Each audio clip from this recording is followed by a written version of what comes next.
Bien, entonces vamos a hablar de alteraciones funcionales y morfológicas de la glándula tiroides. Estas alteraciones funcionales pueden producir hipertiroidismo con gran producción de hormonas tiroideas T3, T4 o hipotiroidismo, al contrario, con un descenso en la producción de hormonas tiroideas. Y al medio de esto está el estado normal o eutiroidismo. Cuando existan estas alteraciones, por ejemplo, una disminución de las hormonas T3 y T4 en sangre, en los tejidos, esto va a estimular al hipotálamo, como ya habíamos visto, a la producción de hormona liberadora de tirotropina.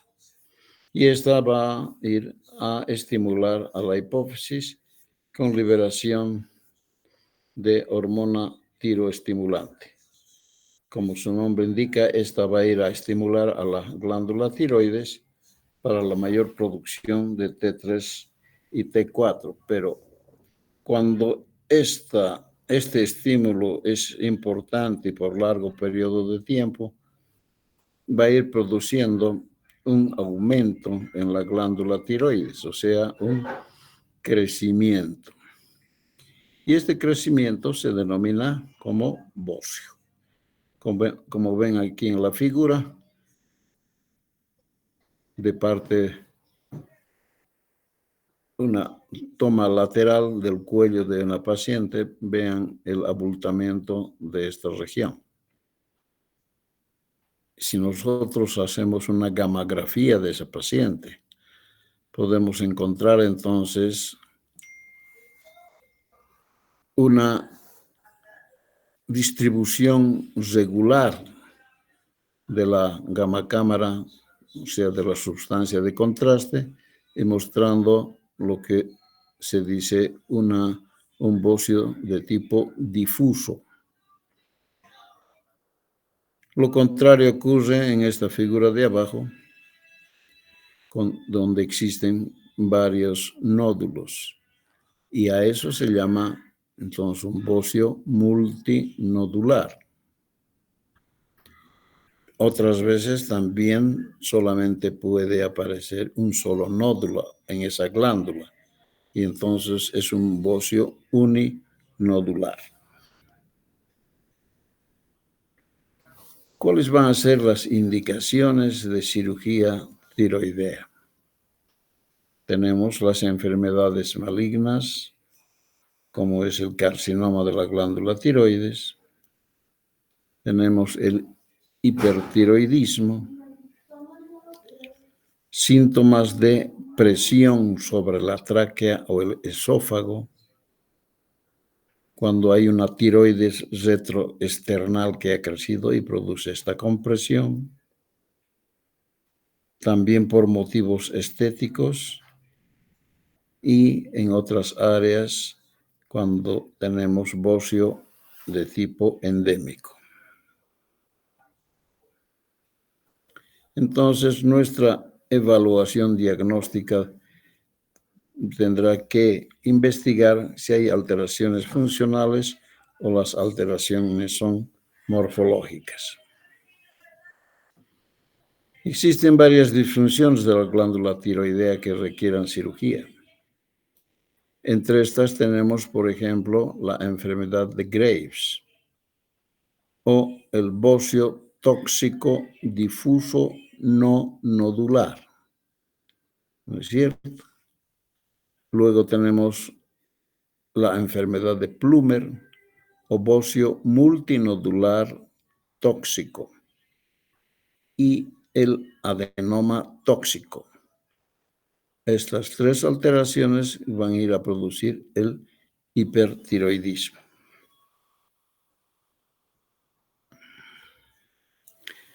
En la enfermedad de Graves, dentro de su patogenia, existe el defecto en la inmunidad mediada por células. En este caso, aparece un estimulador tiroideo de acción prolongada.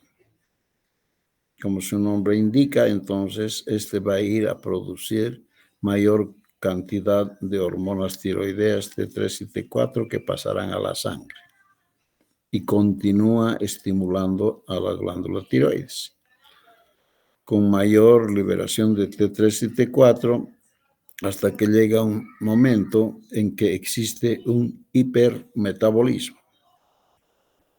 Y ese hipermetabolismo también puede presentarse acompañando con síntomas oculares y también con edema pretibial.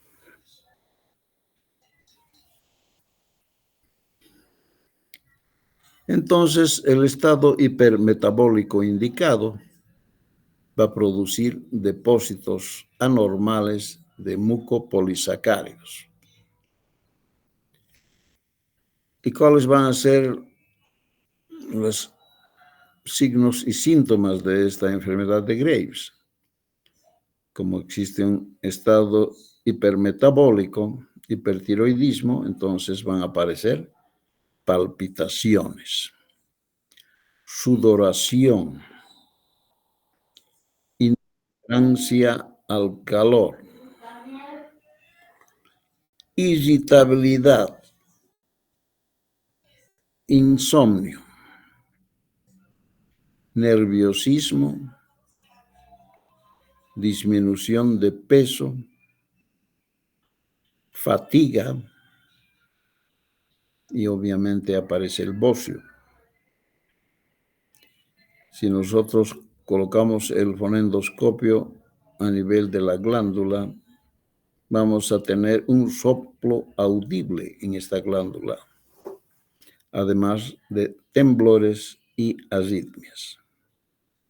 Y observamos a estos pacientes que presentan una ampliación de la hendidura interpalpebral. Como ven ustedes acá en la figura, se identifica muy bien. El paciente presenta exoftalmos, o sea, los ojos se le quieren salir. Hay un edema palpebral. Luego hay quemosis. Ese es un edema conjuntival que presenta además una formación de agua por debajo de la conjuntiva. El edema pretibial y la acropaquia. Como ven en la figura, son los dedos que parecen a los dedos en palillo de tambor. En esta enfermedad de Graves, entonces, para realizar el diagnóstico, vamos a hacer laboratorio y tendremos un aumento de las concentraciones de hormonas tiroideas, T3, T4. Un aumento de la captación de yodo radioactivo utilizando gammagrafía de yodo 123, como ven acá en la figura. Va a haber también una disminución del colesterol y un aumento de la glicemia y la fosfatasa alcalina. El tratamiento de la enfermedad de Graves en estas condiciones, vamos a requerir primero un tratamiento médico, donde utilizamos el yodo radioactivo, el yodo 131, que tiene una aplicación oral. No se debe utilizar en las embarazadas. Ya saben, estamos hablando de sustancias radioactivas. Y la acción de esta es lenta, pero a medida que pasa el tiempo va destruyendo la glándula. Luego tenemos los antitiroideos, como ya hemos visto el día de ayer, el propiltiuracilo y el metimazol. También se debe utilizar el yodo a concentración alta. Se aconseja por lo menos de 10 a 14 días. Esto con la finalidad de disminuir la irrigación de la glándula. Y luego tenemos el tratamiento quirúrgico. La cirugía consiste en realizar una tiroidectomía subtotal bilateral y se pueden dejar entre 4 a 5 gramos de tejido. Y habíamos visto ayer que la glándula pesa más o menos 20-25 gramos. Otras veces haremos una tiroidectomía casi total o también una total. Dependiendo de cada caso, se debe hacer una definición. Este tratamiento quirúrgico tiene sus indicaciones. ¿Cuáles son estas? Primero, el fracaso al tratamiento médico. Después de haber realizado un tratamiento médico de 1 año y 3 meses. Entonces, se prefiere ya realizar la cirugía. Luego, una negativa del paciente a tomar fármacos. También el rechazo al tratamiento con yodo 131. Hay pacientes que tienen miedo a este tratamiento.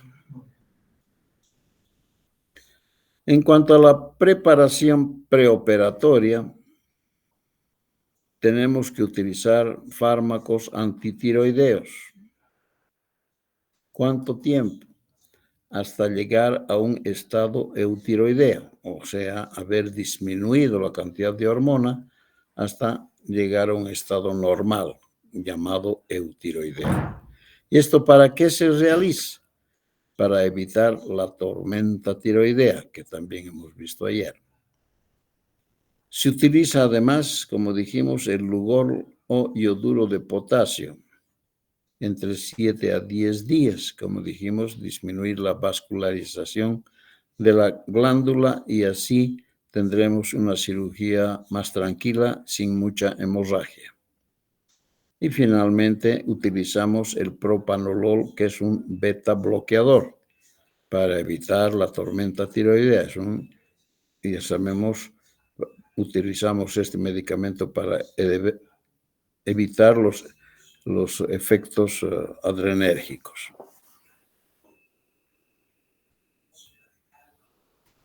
¿Cuáles podrán ser las complicaciones de esta cirugía en la enfermedad de Graves? Primero, la tormenta tiroidea. Y hemos dicho que para evitar se toman antitiroideos, yoduro y propanolol. La otra complicación es la hemorragia, porque tenemos una glándula muy irrigada y por eso la administración de yodo. Luego tenemos el hipoparatiroidismo como una complicación de la tiroidectomía total. Sabemos que las paratiroides están localizadas en la parte posterior de la tiroides, entonces hay que tener mucho cuidado en la realización de la cirugía. Esto vamos a explicar muy bien después. Si no se retiran las glándulas paratiroides, entonces el paciente no va a tener esta complicación. Y luego la otra complicación, tal vez una de las más graves, es la lesión nerviosa, principalmente de 2 nervios. El más importante es el nervio laríngeo recurrente. Si nosotros lesionamos este nervio en forma unilateral, el paciente puede quedar con ronquera. Pero si la lesión es bilateral, sabemos que este nervio va a inervar las cuerdas vocales. Entonces se va a cerrar las cuerdas vocales y va a haber obstrucción de la vía respiratoria. En ese paciente, si sucede esta lesión nerviosa, se debe mantener con una intubación orotraqueal y posteriormente se realizará una traqueostomía. Y la otra lesión que se puede producir es a nivel de la rama externa del nervio laríngeo superior. Eso se debe tener cuidado cuando se está ligando la arteria tiroidea superior. Cuando eso ocurre, puede haber fatiga de la voz, pero no pasa a mayores. Eso en relación a la enfermedad de Graves. Pasando a la enfermedad de Plummer.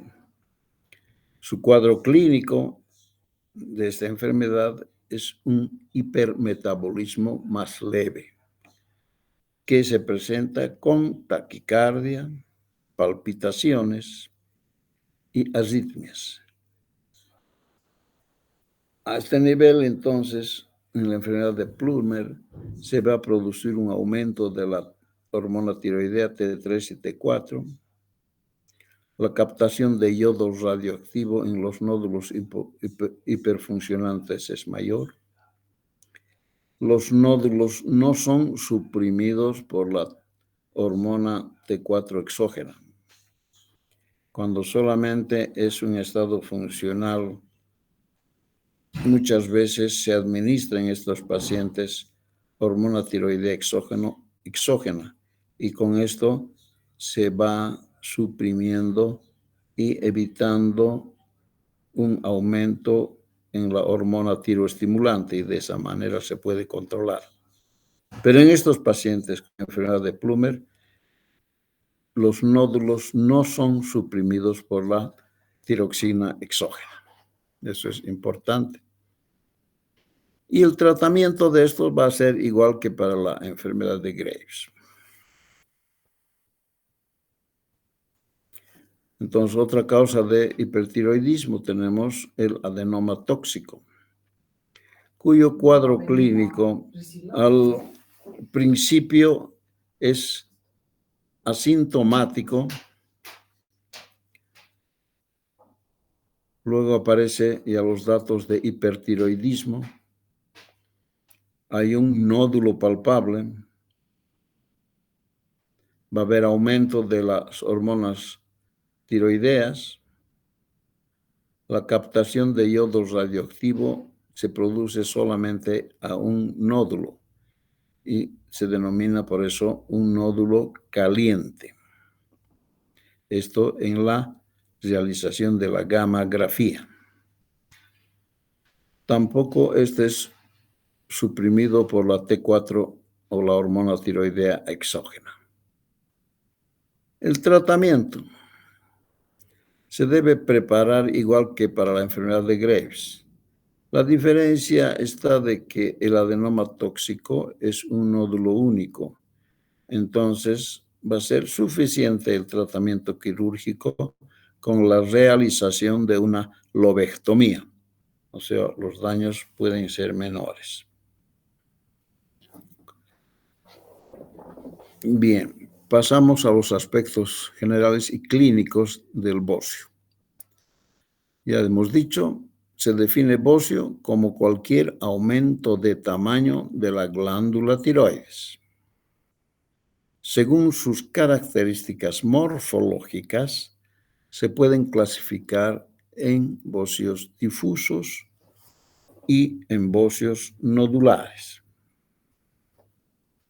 El bocio, como están viendo muy bien en la figura, según sus características funcionales, pueden ser eutiroideos, o sea, con presencia de hormonas tiroideas en valores normales, hipotiroideos o hipertiroideos o tóxicos. Entonces, el diagnóstico de bocio es anatómico. Ustedes están yendo por la calle, ven una persona con una tiroides de este tamaño y dicen, esa paciente, miren, está con bocio, ¿no es cierto? La glándula normal, como dijimos, pesa 20 gramos en mujer, 25 gramos en el hombre, no es variable.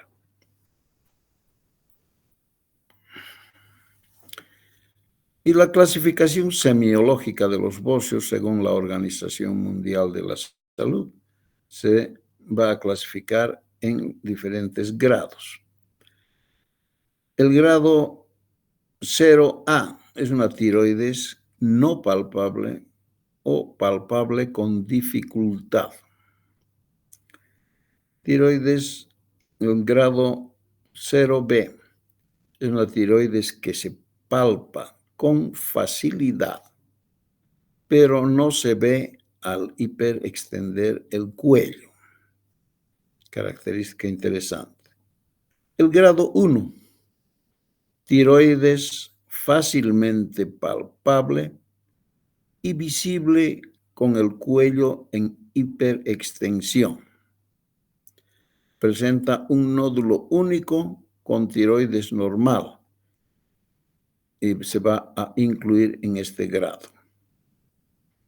Cuando ya tenemos el grado 2, es una tiroides palpable y visible con el cuello en posición normal. El grado 3, como ven aquí en la figura, entonces un tiroides visible a distancia. Y finalmente, el bocio gigante, como ven aquí en la figura, es un bocio bastante grande.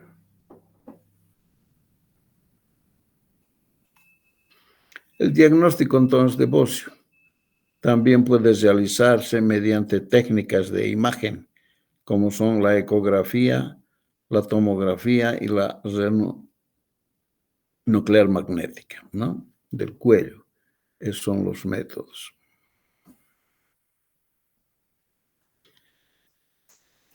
Como habíamos dicho, entonces el bocio puede ser difuso en el nodular. El bocio puede ser un bocio simple o coloideo. Podemos tener bocios con procesos inflamatorios, como son las tiroiditis, y estas serán agudas, subagudas y crónicas. Así como también vamos a tener bocios de tipo nodular, con bocios multinodulares difusos o uninodulares. ¿Cómo se produce el bocio simple o coloideo? Entonces, es el resultado de la proliferación de los folículos tiroideos en respuesta a la carencia de yodo. Hay muchas poblaciones, entre ellas también son en Bolivia, que está alejado del mar, hay poco yodo, principalmente a nivel de las alturas. Y ahí muchas personas se presentan con bocio. La dificultad para la síntesis de yodo, que no hay o hay poco, va a determinar un aumento de la hormona tiroestimulante por la hipófisis, como ya habíamos explicado. Y esto va a inducir a una hiperplasia glandular. El tratamiento para este bocio simple o coloides es la hormona tiroidea. Pasando a los procesos inflamatorios de la glándula tiroides, tenemos la enfermedad de Hashimoto, la enfermedad de Kervin y la tiroiditis aguda.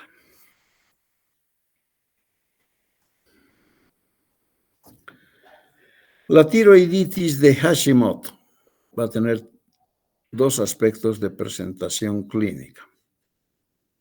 La forma más frecuente de bocio e hipotiroidismo en áreas con suficiente yodo. Entonces, hay hipotiroidismo y en lugares donde hay bastante yodo. Entonces, no hay déficit de yodo. Estas son la enfermedad de Hashimoto. Entonces, con la infiltración linfocítica y el bocio. Y la otra forma es el bocio de Riedel, caracterizada por la forma atrófica y con predominio de fibrosis. Entonces, la tiroiditis de Hashimoto se produce en su patogenia una autoinmunidad con la pérdida de la tolerancia por parte del huésped hacia los autoantígenos, lo cual genera una respuesta mediada por anticuerpos antitiroideos. Entonces, importantísimo, es por autoinmunidad. Entonces, va a ser muchas veces secundaria a una enfermedad o una infección viral que genera una proteína similar a las proteínas tiroideas, denominándose esto el epítope, y desencadena una reacción cruzada con los linfocitos T. ¿no? Entonces, se presenta, como habíamos dicho, como una infiltración de linfocitos o que produzcan también fibrosis.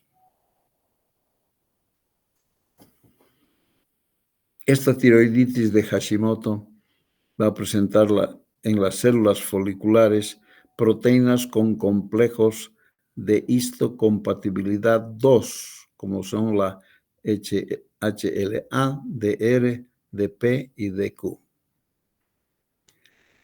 Va a interactuar en forma más eficiente y estrecha con los linfocitos B, T. Entonces, igualmente con una infiltración de estos y también de producción de fibrosis. Esta tiroiditis de Hashimoto, dentro de su prevalencia, es una patología bastante común. Un 45% de las autopsias en mujeres y un 20% en varones va a presentar cierto grado de infiltración por esta tiroiditis de Hashimoto. El diagnóstico, ¿cómo se realiza? En el laboratorio tenemos que determinar la presencia de anticuerpos.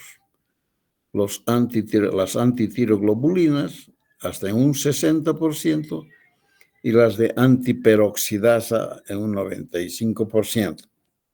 Y hemos visto el día de ayer las peroxidasas que oxidan al yodo, ¿no es cierto?, para la formación de la hormona tiroidea. Luego realizamos la gammagrafía, en la cual vemos que la captación es frecuentemente normal.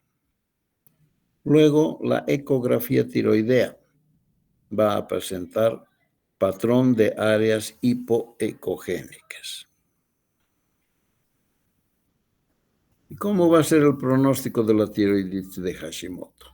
Es bueno, dado que el hipotiroidismo es de fácil tratamiento con terapia de sustitución con hormonas tiroideas. Se puede lograr hasta un 30% de disminución del tamaño del bocio en los primeros 6 meses de tratamiento.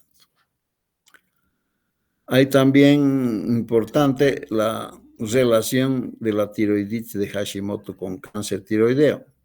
La frecuencia entonces de carcinoma diferenciado en tiroiditis de Hashimoto varía entre 0,5 hasta un 23,7%. Entonces es una cifra interesante. Pasamos a la tiroiditis de Kerrbin, cuyos aspectos clínicos nos van a indicar que estos pacientes presentan dolor a nivel del cuello y también un bocio simple. Es más frecuente en mujeres, una relación de 5:1 con los varones. La edad transcurre entre unos 40 a 50 años y representa el 5 a 6% de las enfermedades tiroideas. En su etiopatogenia, probablemente sea de un origen viral. Hay que ver una historia previa de infección de la vía aérea superior. Ese dato es importante en la anamnesis. Va a estar asociado más a malestar general y dolores musculares. Puede presentarse como un brote estacional en el verano. La relación con virus Coxsackie, adenovirus, influenza y virus de la parótida. Datos interesantes. ¿Qué manifestaciones clínicas va a tener esta tiroiditis de Kerrbin? Un comienzo agudo o gradual. Dolor limitado al sector anterior del cuello o irradiado a la mandíbula y los oídos. Se va a exacerbar al tragar o mover el cuello. Estas manifestaciones clínicas son bilaterales y a veces se inicia en un lado y posteriormente pasa al lado contralateral. Como pródromo viral vamos a poder tener procesos de fiebre, malestar general, laxitud, anorexia, dolores musculares que van a ser bastante frecuentes. Y en el examen físico lo que llama la atención es que la glándula es extremadamente sensible. Y el otro dato importante es la presencia de adenopatías cervicales palpables, ¿no? Ese dato es de suma importancia. En cuanto al diagnóstico, en el laboratorio vamos a tener rangos de hormona T3 menores a los observados en la enfermedad de Graves, al no existir síntesis hormonal. La relación de T4 a T3 es de mayor a 20.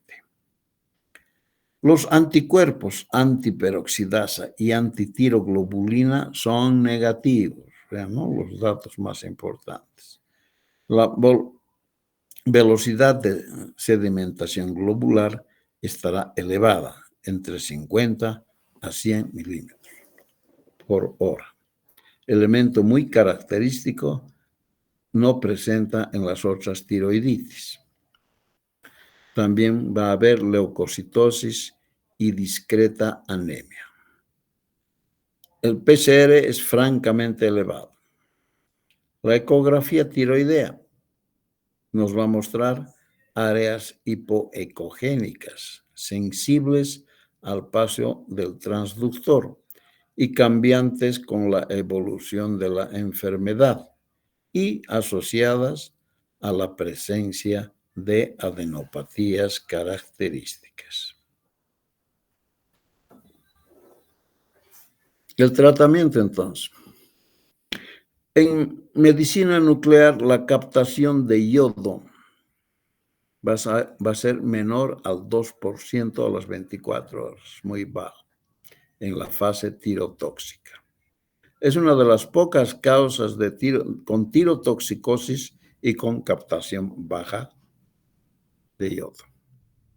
Dentro de su tratamiento, entonces, es absolutamente dependiente de la sintomatología. Como hemos dicho, entonces, podemos necesitar el uso de antiinflamatorios o salicilatos. Se pueden emplear también esteroides en casos más graves. En signos de tirotoxicosis sintomática se puede utilizar beta bloqueadores, como ya habíamos visto con el propanolol. Existen periodos de hipotiroidismo muy prolongado o severo y se puede emplear la terapia con tiroxina. Es un trastorno, entonces, la tiroiditis supurativa aguda, que es la otra forma, es un trastorno poco frecuente que resulta de la diseminación hematógena de microorganismos a la glándula tiroides, ¿no es cierto? Vale decir que hay infecciones en otras áreas de la economía y viajan por vía de la sangre hasta la glándula tiroides y producen su inflamación. Clínicamente van a presentar dolor e hipersensibilidad local a la palpación. Es una masa como un tumor inflamatorio en uno o en ambos lóbulos. Los pacientes con inmunodeficiencia, el cuadro va a ser más grave y en esto se puede encontrar estafilococos y estreptococos. ¿Cómo vamos a realizar el diagnóstico? Primero con la clínica, luego para corroborar podremos hacer una punción de la glándula y se envía a estudios bacteriológicos para determinar el germen causante. Y como tratamiento se realiza el drenaje más los antibióticos, de acuerdo a lo que se ha realizado el estudio en laboratorio.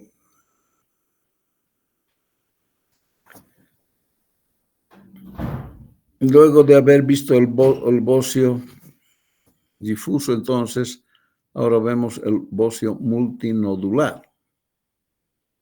En sus características, entonces, es una hiperplasia adenomatosa de la glándula tiroides. ¿Y por qué se produce? Como hemos dicho, podemos tener producción baja de T3, T4, lo cual va a estimular a las células y producen hormona tiroestimulante a nivel de la hipófisis, que va a continuar también a nivel de la glándula tiroides, produciendo mayor cantidad de hormonas tiroideas.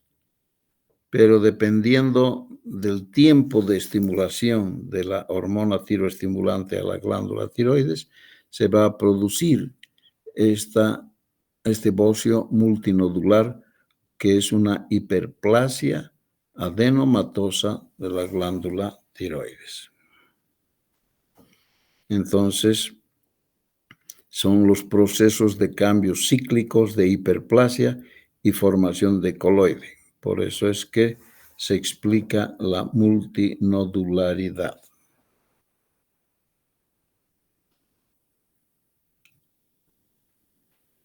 En este bocio multinodular, entonces, hablando de su patogenia, los nódulos que van a mostrar nódulos llenos de coloide, hay degeneración quística, hay calcificación, hemorragia o cicatrización. El diagnóstico, algunos pacientes son asintomáticos, otros presentan compresión, se palpan nódulos, hay función tiroidea normal, la gammagrafía va a mostrar una captación normal, hay nódulos fríos en los cuales se debe realizar una punción, aspiración con aguja fina. Y el tratamiento será la observación y dependiendo del caso se puede requerir tratamiento quirúrgico cuando produce mucha compresión. Con eso hemos acabado la parte del bocio. Pasamos a ver el nódulo tiroideo. Existen varios tipos de nódulos tiroideos, entre ellos tenemos el hiperplásico, los neoplásicos, los coloides y los quísticos. Dentro de la evaluación diagnóstica, recurrimos siempre dentro de la historia clínica primero a la anamnesis. Tenemos que investigar si el paciente ha tenido alguna exposición anterior a radiaciones, si ha tenido enfermedades familiares y si es que hay signos y síntomas. Puede que no haya ninguno o puede que haya una presión a nivel locorregional, presencia de dolor, disfagia, disnea, cambios en la voz y cambios en la característica del crecimiento de este nódulo. En el examen físico, entonces, vamos a ver el tamaño del nódulo, la forma, la consistencia, el dolor a la palpación de la glándula tiroides. Todo esto se debe anotar. Presencia o ausencia de linfadenopatías cervicales. Y también se debe realizar laringoscopía para ver cómo estarán las cuerdas, ver si es que hay desviación de la tráquea, si es que hay fijación tumoral o también fijación de la piel. Todo esto en el examen físico. Fuera de estos datos de diagnóstico, se necesita una aspiración del nódulo con aguja fina de esta glándula tiroides. Generalmente se la realiza con guía ecográfica. Entonces, la enfermedad nodular tiroidea puede presentar casi el 30% de la población. Esto se ve en los estudios de ecografía cervical. De este 30%, entonces, más o menos 5% pueden ser malignos. Y de estos malignos, el 80% van a corresponder a cánceres bien diferenciados. Y en estos cánceres bien diferenciados, ¿cómo va a ser la mortalidad? Si se realiza un tratamiento quirúrgico adecuado, la mortalidad va a ser menor a 5% a 40 años de seguimiento. ¿Ve? Entonces, una evolución ampliamente satisfactoria. La aspiración con aguja fina de la glándula tiroides es una de las herramientas más importantes, principales en el diagnóstico diferencial, porque estos nódulos pueden requerir cirugía o pueden no requerir cirugía. ¿Y cuáles van a ser las indicaciones de cirugía? Cuando es un nódulo solitario, presencia o crecimiento de un nódulo durante la terapia de inhibición, cuando estás recibiendo hormona tiroidea, o también cuando hay duda diagnóstica. La obtención con aspirado bajo visión ecográfica, como habíamos dicho, se optimiza la calidad de las muestras y también sirve para disminuir en forma sustancial el número de muestras insuficientes, ¿no? Porque es un hecho que a veces uno hace una punción, toma la muestra y el patólogo dice muestra insuficiente. Entonces, para eso es mejor con guía de visión ecográfica. La vía de abordaje preferida es desde la línea media. La punción se realiza con jeringa desechable corriente de 10 centímetros cúbicos y las agujas son del orden de, pueden ser número 19, 21, 23, 25. Y se pueden utilizar anestésicos locales. La punta de la aguja se recorre el nódulo, especialmente sus bordes y las zonas más sospechosas, como son las áreas con microcalcificaciones. Esto se observa con ecografía, como ven aquí en la figura, está la aguja acá y están las áreas de microcalcificaciones. Después de 5 a 20 segundos, la aguja es retirada y el material es colocado en láminas de vidrio extendido y fijado, como se ve aquí en la figura. Luego se debe comprimir la zona que hemos puncionado para evitar hemorragias. Y ahora vamos a ver la calidad de nuestra punción.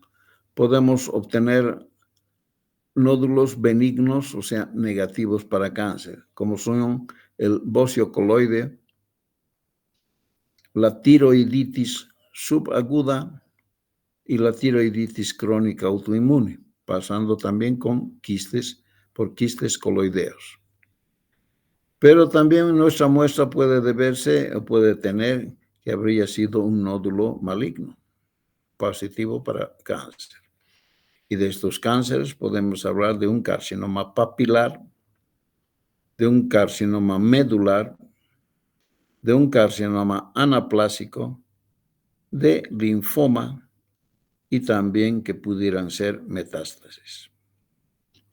Luego hablamos de los nódulos sospechosos, ¿ya? Cuando la muestra es indeterminada, hay que repetir esta muestra. Luego tenemos las neoplasias foliculares, muy difícil en el diagnóstico, por lo que veremos posteriormente. Y luego los hallazgos sospechosos de cáncer papilar o medular, que a veces requieren de nueva muestra. Y cuando es insatisfactoria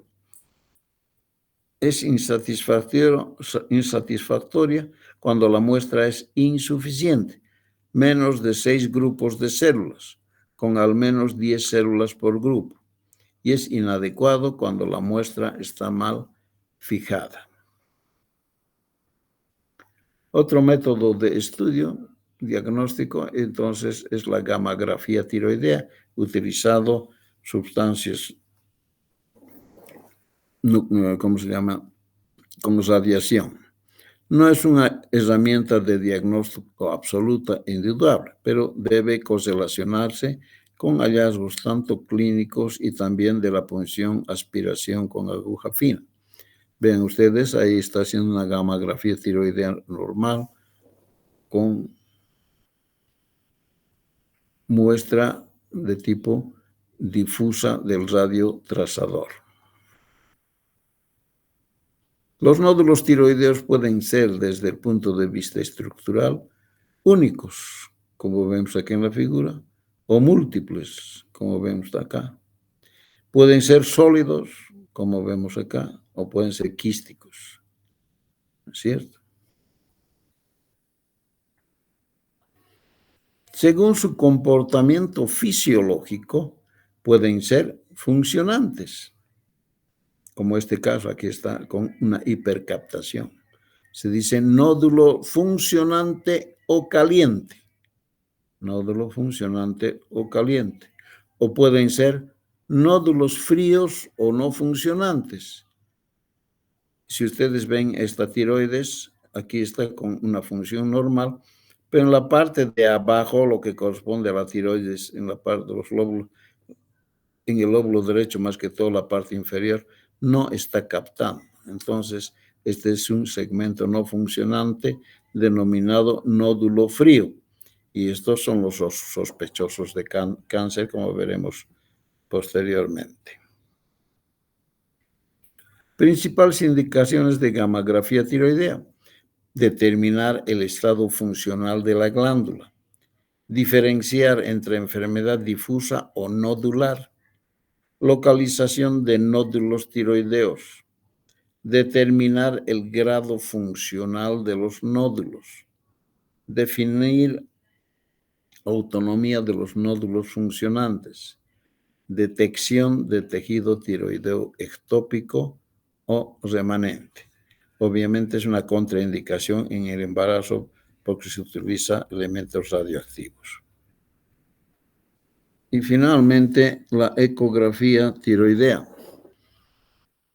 ¿Sirve para qué? Pueden medir con razonable precisión el tamaño del nódulo de la tiroides, determinar si es sólido o quístico. Aquí la pregunta es importante. ¿Es capaz de diferenciar en forma satisfactoria entre nódulo benigno y maligno? Eso está muy interrogado. ¿Cuándo se debe puncionar un nódulo tiroideo? Entonces, para eso tenemos una clasificación de TIRADS.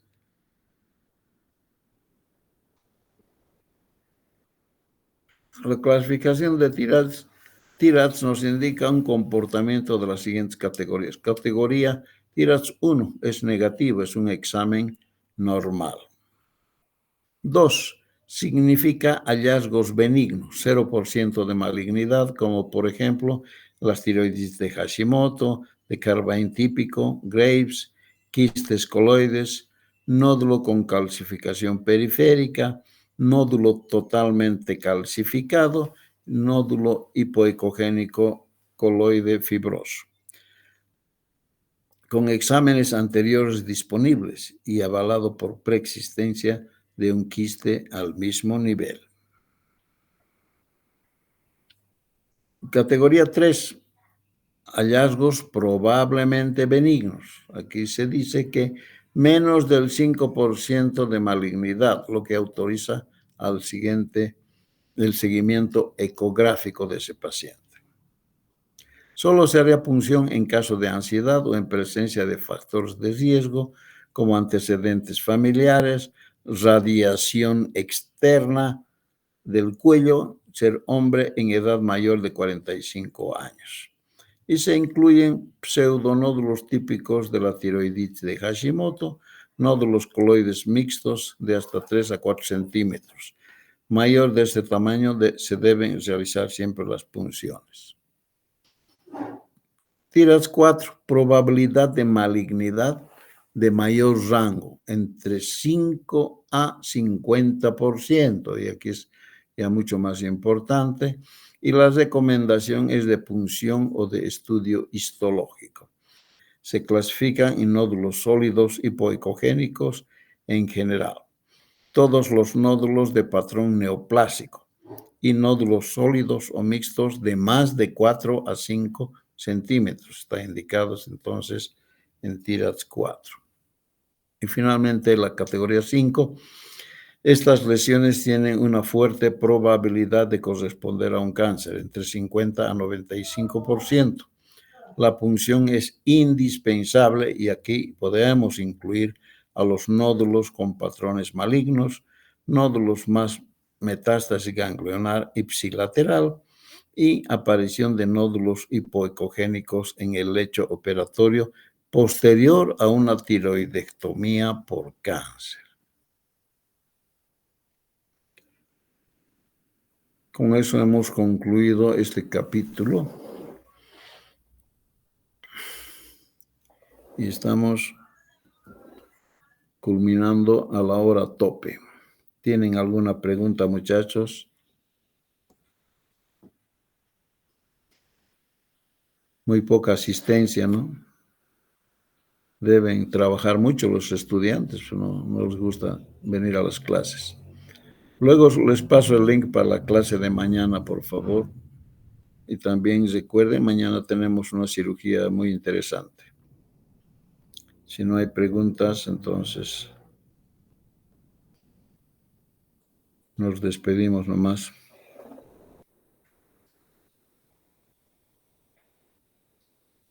Hasta luego, doctor. Gracias. Hasta luego, doctor. Gracias. Chao. Nada.